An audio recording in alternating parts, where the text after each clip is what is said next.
જમ્મુ કાશ્મીરના પહેલગામમાં આતંકીઓ દ્વારા કરાયેલા હુમલાને લઈ આજે એટલે કે 7 મેના રોજ મોક ડ્રીલનું આયોજન કરાયું છે, જે અંગે લોકોમાં જાગૃતિ આવે તે માટે સુરત પશ્ચિમ વિધાનસભાના ધારાસભ્ય અને માજી કેબિનેટ મંત્રી પુણેશભાઈ મોદીએ ભાજપના કાર્યકર્તાઓ સાથે રેલીનું આયોજન કર્યું હતું।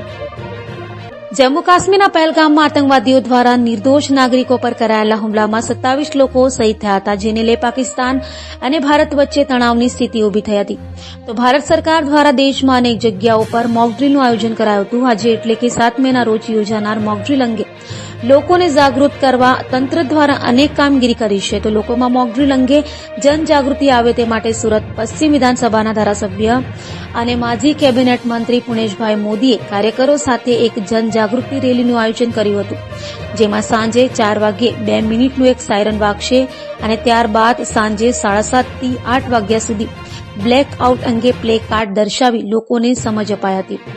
આ રેલી પ્રાઇમ આર્કેડથી શરૂ થઈ પાલનપુર પાટિયા શાક માર્કેટ સુધી પહોંચી હતી। તો સાથે લોકોને પુણેશભાઈ મોદીએ માહિતી આપી હતી।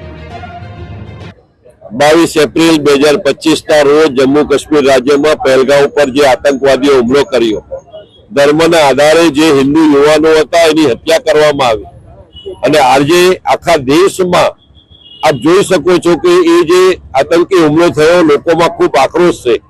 જે આગ લોકોના દિલમાં છે એ જ આગ આદરણીય પ્રધાનમંત્રી નરેન્દ્રભાઈ મોદી સાહેબના દિલમાં પણ છે।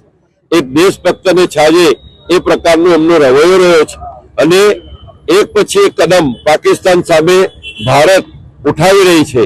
આજે કોઈ પણ પ્રકારનો આપણે નથી ઈચ્છતા, પણ કોઈ એવું અમુક બનાવ બને એનામાં લોકો કેવી સતર્કતા રાખે એના ભાગરૂપે આ એક અભ્યાસ આજે થઈ રહ્યો છે, મોક ડ્રીલ થઈ રહ્યું છે।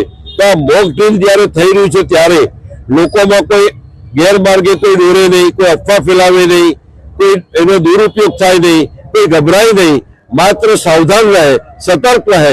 એના ભાગરૂપે લોકોમાં જનજાગૃતિ અભિયાન થાય એના માટે આજે અહીંયા પગપાળા અડાજણ નદી પાર્ક વિસ્તારમાંથી એક રેલી આકારે આગળ વધીને એક લોકોની જનતાને માહિતી મળે, જનતાને જે પ્રકારે આજે 4 વાગે સાયરન વાગવાના છે અને એને કારણે લોકો એ માહિતી હોય તો લોકો એને અનુકૂળ રહે, કોઈ અવ્યવસ્થા ન સર્જાય એના માટેની આ